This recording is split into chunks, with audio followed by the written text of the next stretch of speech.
GM film corporation வழங்கும் மோகன்ஜி இயக்கத்தில் செல்வராகவன் மற்றும் நட்டி நடிக்கும் பகாசுரன் வெற்றி நடை போடுகிறது உங்கள் அபிமான திரையரங்குகளில். பொதுவாக லோவர் மிடில் கிளாஸ் அப்பா அம்மா அவங்க பசங்களோட ஆசையை நிறைவேற்றுறதுக்காக அவங்களுடைய ஆசையெல்லாம் அழிச்சுக்குவாங்க சார். எங்கள் குடும்பம் கூட லோவர் மிடில் கிளாஸ் தான்.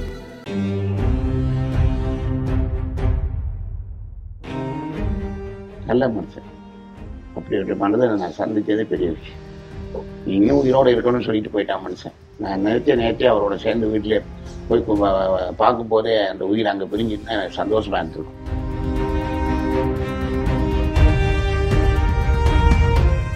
நிறைய விஷயங்கள் அவரை பார்த்து நான் கற்றுக்கிட்டேன்.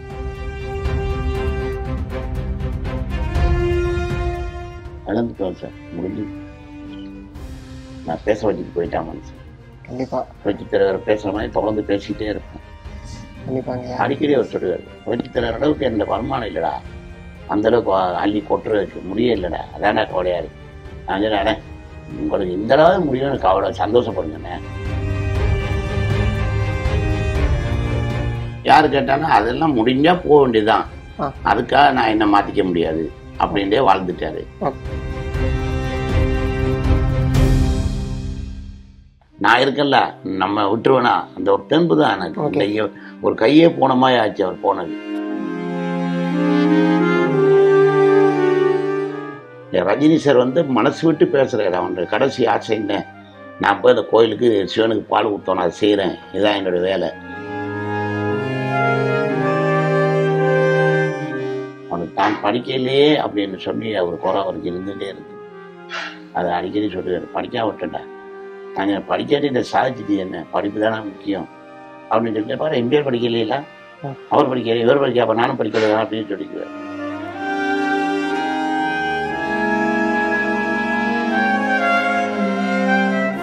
இந்தியா கிளிட்ஸ் நேயர்கள் அனைவருக்கும் வணக்கம். இனி நம்ம கூட யார் இருக்கா அப்படின்னா ஆக்டர் போண்டாமணி சார் தான் இருக்காங்க. வணக்கம் சார், எப்படி இருக்கீங்க? நல்லா இருக்கீங்க. என்னதான் சார் காரணம்? அதாவது ரொம்ப எனர்ஜியான ஆள், எப்போதுமே எக்ஸசைஸ் எல்லாமே பண்ணுறாங்க அப்படின்னு நிறைய பேர் சொல்கிறாங்க. திடீர்னு ஹார்ட் அட்டாக் வந்ததுக்கு என்ன சார் ரீசன்? இல்லை அவரு நேரம் முடிஞ்சு போச்சு, ஆண்டவன் முடிவெடுத்தான், ஒன்றும் பண்ண முடியாது. நம்ம சாவுக்கு 1000 சாட்டு சொல்லலாம். அவர் ஏற்கனவே பைபாஸ் 3 தரம் பண்ணி, 2 தரம் பண்ணி, இது 3ஆவது தரம். ஓகே. அவர் டாக்டர் சொன்ன உடனே பைபாஸ் ஆப்ரேஷன் பிறகு என்னென்ன செய்யக்கூடாது டாக்டர் சொன்னார், அதெல்லாம் கண்ட்ரோலில் வைக்கவே இல்லை. அவர் பழையபடியே புடி முயற்சாமல் இருந்தாரோ அந்த பழக்க வழக்கம் எல்லாம் அப்படி தான் இருந்தது. ஓகே. யார் கேட்டாலும் அதெல்லாம் முடிஞ்சால் போக வேண்டியதுதான், அதுக்காக நான் என்ன மாற்றிக்க முடியாது அப்படின்ட்டே வாழ்ந்துட்டாரு. ஓகே. அவருக்கு கடவுள் நம்பிக்கை, கடவுள் கூப்பிட்டார், அவ்வளோதான். சரியாக சிவனடியார்கிட்ட போனார், சிவன்கிட்டே போயிட்டார். சிவபக்தன், சிவன் மேலே உயிர். திருவண்ணாமலைக்கு போய் கைவிடம் போனது அவர் தான் அதிகமாக, எல்லா நடிகரையும் கொண்டு சேர்த்தார். இன்றைக்கி அவருக்கு நேரம் முடிஞ்சு போயிட்டார், அவ்வளோதான் நான் சொல்லுவேன். அதாவது நீங்கள் சொன்னீங்களே சிவன்கிட்ட போய் சேர்ந்துட்டாங்க, அதுவும் அன்னைக்கு சேர்ந்த எல்லாருக்குமே அது ஒரு சந்தேகமா, எப்பா என்னப்பா அன்னைக்குன்னு சிவ பூஜை அன்னைக்கு நான் பூஜையில் இருந்திருக்காங்க, ட்ரம்ஸ் சிவமணியோட நல்ல சந்தோஷமாக பூஜையில் இருந்திருக்காரு, அன்னைக்குன்னு பார்த்து இறந்துருக்காருப்பா, இது இப்போ ஏற்றுக்கவே முடியலப்பா அப்படிங்கிற மாதிரி நிறைய பேர் சொல்கிறாங்க. இல்லை நிறைய பேர் சொல்லுவாங்க, என்ன கொண்டா போட்டோம், அவர் கரெக்டாக முடிஞ்சது, கடவுள் கூப்பிட்டார் போயிட்டார், அவ்வளோதான் சொன்னான். நல்ல சாவு, அவர் கிடைச்ச சாவு இருந்து உத்தரித்து 4 பேர்ட்ட கையேந்தி இல்லாமல் தன்னுடைய பாட்டு போனார், கடவுள் தனி நேரத்தில் போயிட்டார். ஓகே. நல்ல மனிதன் நம்ம விட்டு போயிட்டேன்னு ஒரு ஃபீலிங்கில் நம்ம எல்லோரும் பேசலாம் முடிய, அந்த இதை இழப்பை தாங்க முடியாமல். ஆனால் அவருடைய சாவு நல்ல சாவு.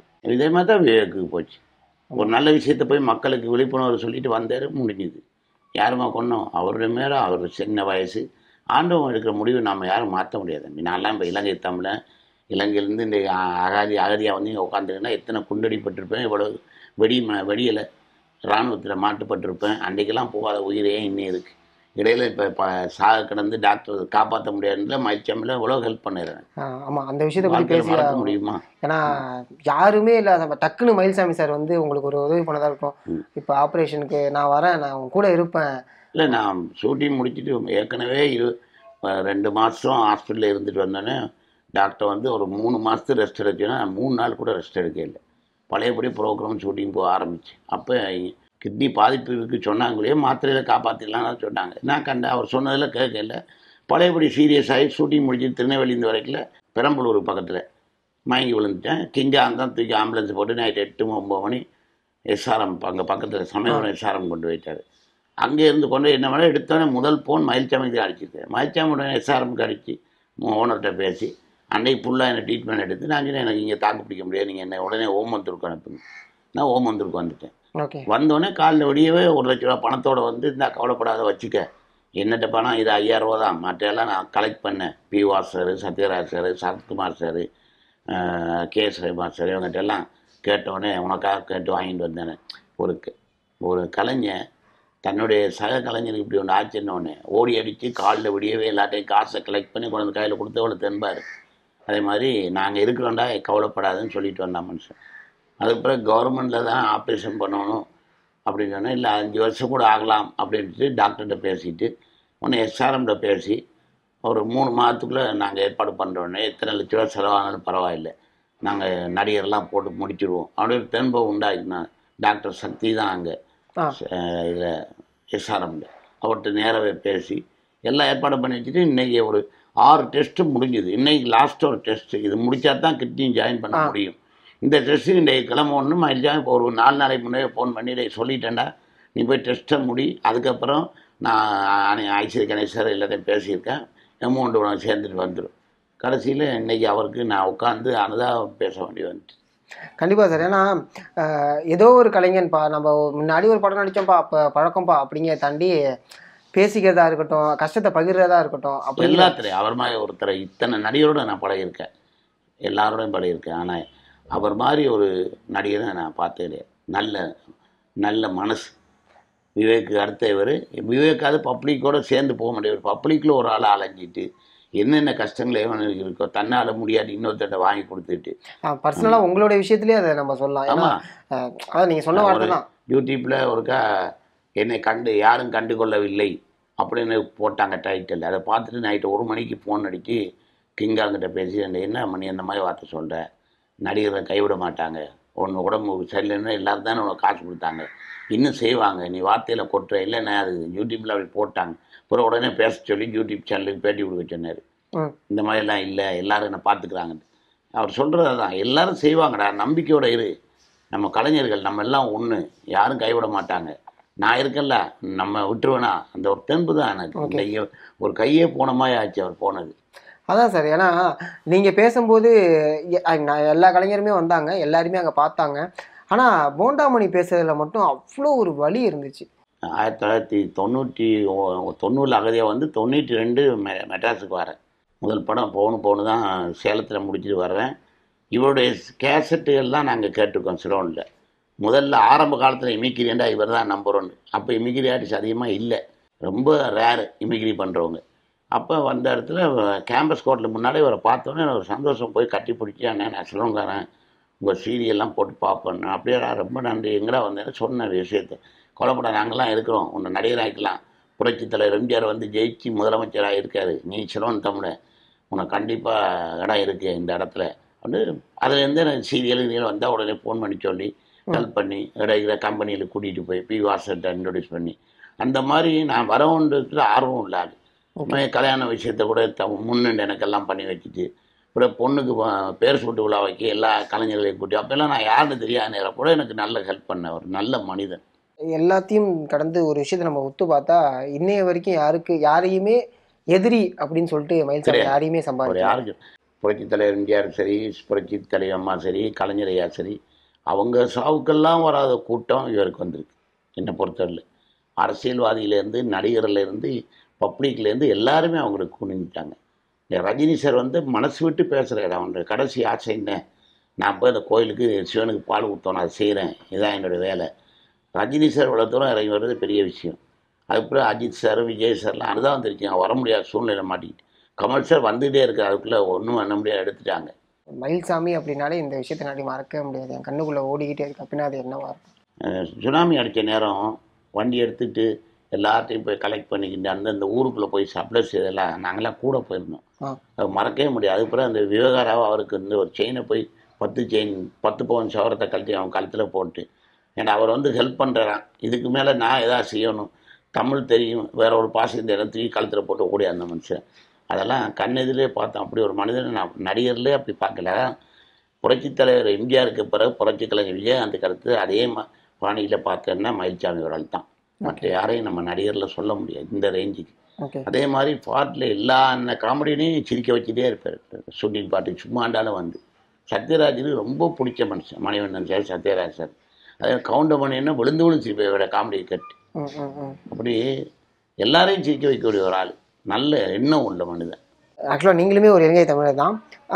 இடையில வந்து காட்டேரி அப்படிங்கிற ஒரு படத்துக்கு வந்து ஸ்ரீலங்காவில் ஷூட்டிங்கு அப்படிங்கும்போது மயில்சாமி இல்லை என்னுடைய மக்களை வந்து அவமானப்படுத்தின நாட்டுக்கு நான் வரமாட்டேன், அந்த ஷூட்டுக்கு நான் போக மாட்டேன் அப்படிங்கிற மாதிரி சொன்னாராம். சொன்னார் உண்மையில. ஓகே. எல்லாரும் பப்ளிசிட்டி விட்டார். மக்களை சுட்டு தொலைச்சி நாசம் பண்ண ஊரில் போய் ஷூட்டிங் ஒன்று அவசியம் கிடையாது. நடிக்க தயாரானா இங்கே வைங்க, அங்கே வேணாம் அந்த பிடிவாங்க. அது மாதிரி உலகம் முழுக்க இருக்க தமிழர் இன்னைக்கு அவர் மேலே உயிரே வச்சிருக்காங்க. எல்லா இலங்கை முகாமில் இருந்தும் எனக்கு ஃபோன் பண்ணி கேட்டபடி அனுதாபம் எல்லாரும் வர முடியல. அந்த அளவுக்கு எல்லார் மனசுலையும் நிற்கிறாரு. அடுத்து என்னன்னு பார்த்தீங்கன்னா, இந்த சாப்பாடு விஷயங்கள்லாம் வந்து ஒரு இடத்துக்கு போகிறோம், ஒரு ஷூட்டிங் ஸ்பாட்டு போகிறோம்னா யார் வீடுலாம் இப்போ ஃபார் எக்ஸாம்பிள் அதெல்லாம் பார்க்க மாட்டார். அவர் நடிகராக இருந்தாலும் சரி, தெரியாத வீடாக இருந்தாலும் எல்லாம் கவலைப்பட மாட்டார். எல்லாரும் சவமாக போய் பழகிட்டு உள்ளே போய் என்னம்மா குழம்பு வச்ச, அந்த கோழி என்னம்மா விட அதை உடனே ரெடி பண்ணி கொடுப்பான். ஒரு நாட்டு கோழியில் உடனே வச்சு எல்லாருக்கும் எல்லாம் சந்தோஷம் சாப்பிட்டு ப்ரொடக்ஷன் வாங்கிற காசு வாங்கி கொடுத்து தந்த கணக்கில் கழிச்சிட்டு இருக்காரு. அப்படி ஒரு ஜாலி. எல்லாரும் சாப்பிடணும், எல்லாரும் ருசியாக இருக்கணும். ப்ரொடக்ஷனில் சாப்பாடு நல்லா இருக்குதுன்னா இல்லைன்னாலும் ஒரு ப்ரொடக்ஷன் வந்தாங்க காசு வச்சுக்க, எல்லாருக்கும் நல்லா கொடு, இன்னும் எக்ஸ்ட்ரா என்ன வேண்டாலும் பண்ணிக்க. அந்த மாதிரி ஒரு மனப்பான்மை எப்போவுமே இருந்துட்டு இருக்கு. சாப்பாடை போட்டு ரசிப்பான் மனுஷன். என்னெல்லாம் வீட்டில் கூட்டிகிட்டு போய் சாப்பிட வச்சுட்டு அழைச்சிடுறா இதுச்சிடா நெஞ்செலும்புடா சாப்பிட்றா அப்படி சொல்லி சொல்லி ரசித்து சாப்பாடு போட்டாள் கஷ்டப்படுற நேரத்தில். ஆனால் அந்த மனுஷன் நான் மட்டும் இல்லை, நிறைய நம்ம சாலிகிராமத்தில் உள்ள சின்ன சின்ன நடிகர்லாம் இன்றைக்கு முழுக்க அங்கேயே இருந்து அழுதுட்டு இருக்காங்க. பெரிய இடப்பா அவங்க எல்லாருக்குமே. நான் கூட தேவை இருந்தால் போயிருப்பேன். இந்த நேரம் இந்த ஆப்ரேஷன் டைமில் தான் அவர்கிட்ட எல்லாம் லிங்கில் அதிகமாக போனோடைய. மற்றபடி அவருடைய செயல்கள் எனக்கு ரொம்ப பிடிக்குது. ஏன்னா நான் வந்து ஒரு எம்ஜிஆர் ரசிகன், அவரை மாதிரி எம்ஜிஆர் மேலே வெறி உள்ளவன். அப்படி இருக்கும்போது இவர் இந்த அளவு பண்ணுறேன். ஒரு நாள் ஃபோன் பண்ணி, ஏய் நீ சாதிச்சுட்டா என்னென்னு சொல்கிறீங்க, இது யூடியூப் போன சேனல் அனுப்பிங்க பாடுறேன், யாழ்ப்பாணம் மியூசியத்தில் புரட்சித்தில் எம்ஜிஆருக்கு அடுத்து உன் ஃபோட்டோ வச்சுருக்காங்கடா சாதனையாளர் பட்டியலில், இது யாருக்குடா கிடைக்கும் இந்த கிஃப்ட்டு, இத்தனை வருஷமாக இருக்குது எனக்கு கூட இந்த கிஃப்ட் இல்லைடா. உண்மையில் நான் பார்த்தோன்னே ஆச்சரியப்பட்டேன். இலங்கையிலேருந்து போய் சாதித்த கலைஞர்கள் பட்டியல்னு சொல்லி வச்சுட்டு அந்த ராஜாக்கள் அரண்மனை அந்த ஆண்ட மன்னர்கள்லாம் வச்சுட்டு நடிகர்கள் லிஸ்ட்டில் புரட்சித்தில் எம்ஜிஆர் எடுத்து என் லிஸ்ட்டில் வச்சுருக்காங்க. அவ்வளோ பெரிய விஷயம். கண்டிப்பாங்க. அடுத்து என்னென்னா, உங்களுக்கு எப்படி சொல்கிறது, தோல் கொடுக்க ஒரு தோழனாகவே இருந்திருக்காரு. எந்த ஒரு கஷ்டமாக இருந்தாலும் ஃபார் எக்ஸாம்பிள் எனக்கு ஒன்று வேணும்ப்பா அப்படின்னா முதல்ல நீங்கள் கேட்கக்கூடிய ஆள் மயில்சாமி சார். ஆமாம், எல்லா நடிகிட்டையும் நம்ம நேராக போக முடியாது, பேச முடியாது. ஒரு மேனேஜர்கிட்ட பேசி இவர் ஒருத்தர் தான் எந்த டைம் ஃபோன் எடுத்தாலும் பேசுவார். எந்த ஆர்ட்டை கொண்டே சேர்க்க முடியுமோ அவனை கொண்டே சேர்க்க. அன்றைக்கி கூட அஜித் சாருக்கு இந்த விஷயம் போயிருக்கோம்டா, நான் பேசுகிறேன்டா அஜித் மேனேஜர்கிட்டலாம் நீ பேச வேணாம், அஜித்துக்கு நான் அனுப்புகிறேன், நான் உனக்கு கண்டிப்பாக ஹெல்ப் பண்ணுவேன். இப்போ 4 நாளைக்கு முன்னாடி சொன்னது. அந்த மனுஷன் வந்து இல்லை அப்படிங்கிறத வந்து உங்களால் எந்த அளவுக்கு அதை வந்து ஏற்றுக்க முடியுது? ஏன்னா நார்மலாக யாராட்டையும் ஏற்றுக்க முடியாது. இல்லை முடியல. நேற்று போய் வேலூரில் இருந்து 6 ஷூட்டிங் ஒன்று போயிட்டு நான் விடிய அப்புறம் 4 மணிக்கு தான் வந்து படுத்தேன். 4:30 மணிக்கு ஒரு நண்பர் ஃபோன் பண்ணி, மணி ஒரு விஷயம் சொல்கிறேன் கவனமாக கேளுங்க, ஏன்னா எனக்கு டாக்டர் ரொம்ப மோசம், ரொம்ப இதான நிகழ்ச்சியெல்லாம் பார்க்கக்கூடாது, சொல்லக்கூடாது, ஷாக் ஆகிடக்கூடாதுன்னு சொல்லியிருக்காரு. நைஸாக சொல்கிறேன். நான் நம்பவே இல்லை. பிறகு திடீர்னு ஒய்ஃபை போய் டிவி போடுறேன். பார்த்தோன்னே 5 மணி பார்த்து அப்படியே ஆடி போய் உட்காந்துட்டேன். எனக்கு கைகாலெலாம் ஆடி போச்சு. வீட்லலாம் சொல்கிறாங்க போவோம், நான் சாவுக்கு அடித்து போயிட்டேன். போய் காட்டி பிடிச்சி அந்த வீட்டில் அழுது ஒரு மாதிரி ஆகிட்டு எல்லாம் காரில் ஒன்று ஏற்றி கொண்டு வீட்டில் விட்டாங்கல்ல. நேற்றே என் உயிர் அங்கே போயிருக்கும் நான் நினச்சிட்டேன். அதோட போதும், மயில்சாமியோட சேர்த்து நம்மளும் போகிறவன்னு சந்தோஷப்பட முடியாமல் போச்சு. ஆண்டவன் என்னை இன்னும் வச்சுருக்கான். இன்னைக்கு வரைக்கும் அவருக்காகத்தான் எல்லா சேனல்லையும் உட்காந்து பேசிகிட்டு இருக்கேன். தாங்கவே முடியலை. என்னடா இப்படி ஒரு நிலைமை நடந்து போச்சு. ஒரு பக்கம் இப்போ ஆண்டவன் அவருடைய நேரம் முடிஞ்சு போச்சு, ஆண்டவன் கொண்டு அப்படி மனசு ஆறுதலுக்கு சொல்கிறவனையே இது நம்மளால் முடியலை. ஆண்டவன் ஏன்னா அப்படி பண்ணுறான்னு தெரியாது. விவேக்கு, மயில்சாமி நல்ல நண்பர்கள்லாம் போயிட்டுருக்காங்க. நீங்கள் ஷூட்டிங் ஸ்பாட்டில் மறக்க முடியாத ஒரு நிகழ்வு அப்படின்னா உங்களுக்குள்ளே என்ன நடந்தது? இது சிவாஜி தொடர்ந்த ஷூட்டிங், வடிவேல் சார் படம். நான் போயிருந்தேன். வடிவேல் சார் திட்டிகிட்டு இருக்காரு. மயில்சாமி இருந்தார். என்னடா நடந்து, உனக்கு அவருக்கு என்ன பிரச்சனை? இல்லைண்ணே, நான் சிலோன் பிரச்சனை இல்லை, அவரை வந்து மிரட்டியிருக்காங்க, போண்டாவனை கூட வச்சுருந்தா கொலை பண்ணிடுவாருன்னு, அதுக்காக பயந்துட்டாரு. பயந்து என்ன வீட்டை உள்ளே வரக்கூடாதுன்னு சொல்லிட்டேன். நான் போய் வடிவேலு அவங்க அப்பா விட தேவையில்லாமல் நீ எவனோ சொன்னால் இருக்கிற துணிச்சல் உனக்கு, எவனுக்கு சொன்னால் விட்டுருவியா, அவன்லாம் சேர்த்து தான் நீ ஏற்றிட்டு இருக்க, அதை மறந்துடுறேன். அந்த இடத்துல சொல்லி உடனே பேசி எனக்கு வழியில் ஒரு சந்தோஷத்தை உண்டாக்கணும். அதெல்லாம் யாரும் செய்ய மாட்டாங்க. அதை மாதிரி நான் செய்யாத குற்றத்துக்காக ஒரு 15 நாள் ஜெயிலுக்கு போனேன். காவல்துறை செய்த தப்பு, நான் எந்த குறையும் செய்யலை, எவனோ என்னோட சேலஞ்ச் பண்ணவன் ஒரு சிலவன்காரன் என்னை சேலஞ்ச் பண்ணி அதே மாதிரி காசை கொடுத்து காவல்துறையை நான் வாங்க முடியும் விலைக்குன்னு சொல்லி அதே மாதிரி வாங்கி தேனாம்பேட்டை இன்ஸ்பெக்டர் வீட்டில் வந்து கூட்டிகிட்டு போய் 15 உள்ளே போட்டார். அப்போ செந்தூரப்பாண்டி தான் ஜெயிலர். அவர் சொன்ன ஒன்றும் கவலைப்படாங்க, அப்போ தான் சொல்கிறாங்க. மயில்சாமி தான் ஜெயிலுக்கு வந்து பார்த்துட்டு உடனே நெப்போலியன் சார்கிட்ட பேசி முரளி சார்கிட்ட பேசி அந்த கேஸில் இருந்தபடியே கொண்டு வந்தது அவர் தான். தெரியுதுங்களா என்ன ஃபோட்டோ? ஆமாம், அந்த சாமியார் வேஷம் போட்டாங்கல்ல, விவேக் சார் வந்து மயில்சாமியை வாயா வா அப்படின்னு கூப்பிட்டுக்கிற மாதிரி போது நேரம் இருந்த போது வாடான்னு கூப்பிட்ற மாதிரி. ஏன்னா விவேக் வந்து மயில்சாமி பற்றி ரொம்ப பேசினவர், ரொம்ப விசுவாசம் உள்ளவர்.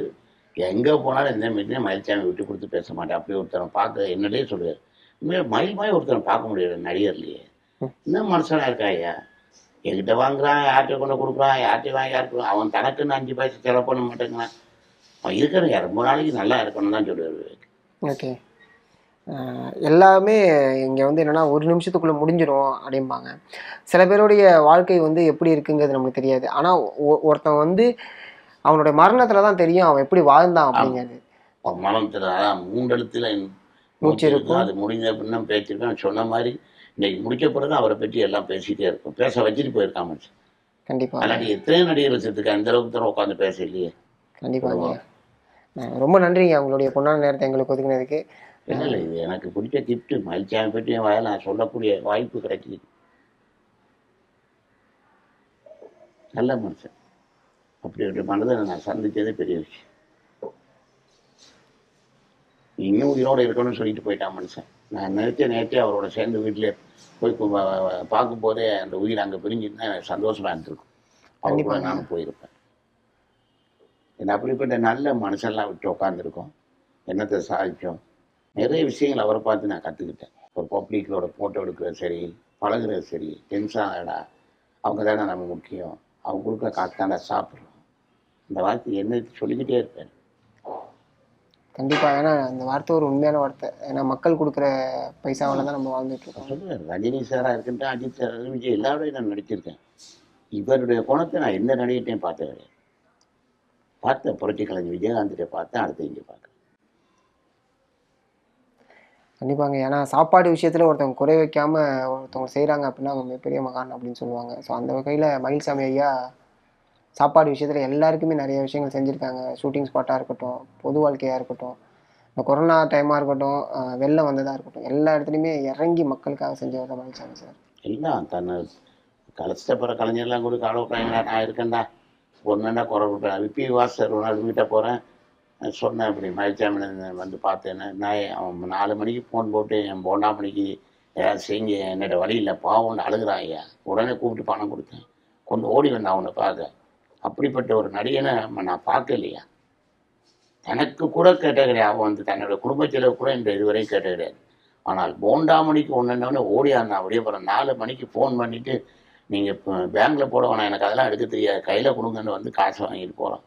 போடுறான் சத்யராஜ் வீட்டுக்கு அப்படின்னு. சத்யராஜ் நான் தான் ஃபோன் பண்ணிச்சேன். என்ன பண்ணி மயில் அவ்வளோ தூரம் உங்கள் மேலே விசுவாசப்பேன் வந்தார், ஆப்ரேஷன் ரெடியான்னு சொல்லுங்கள், நான் பார்த்துக்கிறேன். 4 நாளே இன்னும் கூட சொன்னேன், கவலைப்படாத, ஆப்ரேஷன் நல்லபடியாக முடியும், நீ இன்னும் இருப்ப, இன்னும் சாதிக்கணும். ஏன்னா உங்கள் ஆப்ரேஷனுக்கு அவர் வரதா சொல்லியிருந்தாங்க மயில்சாமி சார். ஆப்ரேஷன் அப்போ நான் கூட இருப்பேன், கூடவே உன்னை பார்த்துப்பேன் நான் அப்படிங்கிற வார்த்தை சொல்லியிருந்தாங்க. இழந்துட்டோம் சார், முடிஞ்சு. நான் பேச வச்சுட்டு போயிட்டான் மனுஷன். கண்டிப்பாக. புரட்சி தலைவர் பேசுகிற மாதிரி தொடர்ந்து பேசிக்கிட்டே இருப்பேன். கண்டிப்பாங்க. அடிக்கடி அவர் சொல்லுவார், புரட்சி தலைவர் அளவுக்கு என்னோட வருமானம் இல்லைடா, அந்தளவுக்கு அள்ளி கொட்டுறதுக்கு முடிய இல்லைடா, அதானே கவலையாக இருக்குது. நான் சொன்னேன், உங்களுக்கு இந்த அளவு முடியும்னு கவலை, சந்தோஷப்படுங்கண்ணே. அந்த குடும்பம் நடத்துறதுக்கு கூட நினைப்பேன். அதே மாதிரி ஓரளவுக்கு செட்டில் பண்ணிட்டேன். சேர்த்து வைக்கிறதுக்கான வீடு வாசல் பிள்ளைங்க படிப்பு, அவனுக்கு தான் படிக்கலையே அப்படின்னு சொல்லி அவர் குறை அவருக்கு இருந்துகிட்டே இருந்தது. அதை அடிக்கடி சொல்லுவார், படிக்க விட்டேன்டா, நாங்கள் படிக்காட்டி இந்த சாதிச்சுட்டு என்ன, படிப்பு தானே முக்கியம் அப்படின்னு சொல்லிட்டு பாரு, எம்ஜிஆர் படிக்கலையில, அவர் படிக்கல, இவர் படிக்க, அப்போ நானும் படிக்கலையா அப்படின்னு சொல்லிக்குவார்.